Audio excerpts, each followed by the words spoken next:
Hello everyone, my name is Jiao Li and I'm the co-founder of Crayfish.io. I'm here today with a special guest, Sunny Xu. She is the Global E-commerce Director at Unilever, leading the partnership with Alibaba. Hello everyone, thank you for having me here. Sunny, to start with, do you mind introducing yourself to us? Yeah, so my name is Sunny, as Jiao already mentioned. So I have been working with Unilever for around 10 years. So I have been an entrepreneur with Unilever from the China e-commerce team as one of the founding team members. So in the last 3 years, I had the opportunity to transfer from Unilever China to Unilever Global Head Office, actually based in London. So I had the opportunity to look into the market and business outside of China, especially leading the global partnership between Unilever and Alibaba. So everyone knows that after Christmas, the Chinese New Year is approaching and the celebration of Chinese New Year is about to kick off in next few weeks. Yeah. So a lot of companies are already starting prepare the planning for next year, the same as a lot of companies here in the UK. So for companies who want to actually go into China through e-commerce, we have prepared a question list to ask Sunny today for her experience and her knowledge. So the first question to you, Sunny, is what is the key differences between the Western e-commerce and the Chinese e-commerce in your understanding? Yeah, I think this is a very important question for any company when they want to enter China. They need to fully understand the differences of these two parts of the landscape. So I would say there's 3 key differences from my personal observation. The first one is if you look into China e-commerce landscape, there's new term we created called China-less or new retail. Yes. What does that mean? Means in the whole world we are still trying to think about how manufacturers to helping shopper go to online. While in China, we already combine the on and offline experiences and touch points very smoothly. Which means, as you understand, when shoppers go online, offline, they don't think about China. So in reality for us is how to have a road-to-market model to combine both online and offline smoothly through all the shopper purchase, which is already the reality in China. While in other words, maybe it's still something we are trying to catch up. Can you give a specific example of this not even omni-channel now, it's as what you said, channel-less experience? Can you give one example to illustrate that? Yeah, so this year I went back to China during the China Double 11, which is the biggest world festival, shopping festival. So what happened is personal experience the new channel-less experiences.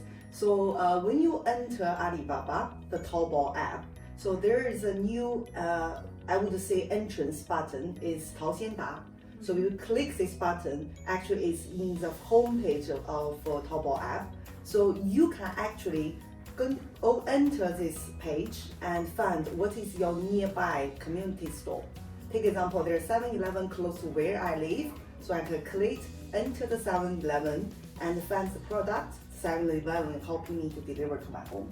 So, of course, I can choose to shop online, but look at this, if you have urgency, you can just do it. So that's what we call channel-less. Great. So that's the first key difference. Yeah. What are the 2 others? So the second one I would share is about the social commerce landscape. So I believe everybody knows the live streaming way of engaging, reaching our shoppers. So in China, it's completely in different scale. So this year, still at the Double 11 as an example, so more than 50% of manufacturers across all different categories leverage live stream. So it's really creates a very big volume of not only engaging but really sell through this channel. We also know China has so fragmented digital and e-commerce landscape. We know Douyin as a new platform now. So TikTok. TikTok, exactly. Yes. So it's actually become an e-commerce way to reach shoppers. So we have the Little Red Book. So that is more like a QR platform to helping shoppers to choose and recommend the products. So this is also an e-commerce platform. So today, as you know, Alibaba as a giant player create this ecosystem so shopper can easily go through the digital platform, they understand something and they search in Alibaba, let's say Tmall platform. So this is something fundamental difference. Take example, today in Amazon, so we as this manufacturer, the focus is still going to be how we enhance our search, yes? So while in Alibaba is how to leverage the whole digital platform, the entertainment factor, the social factor to make a real difference. The third point that I want to highlight to everybody is about the data.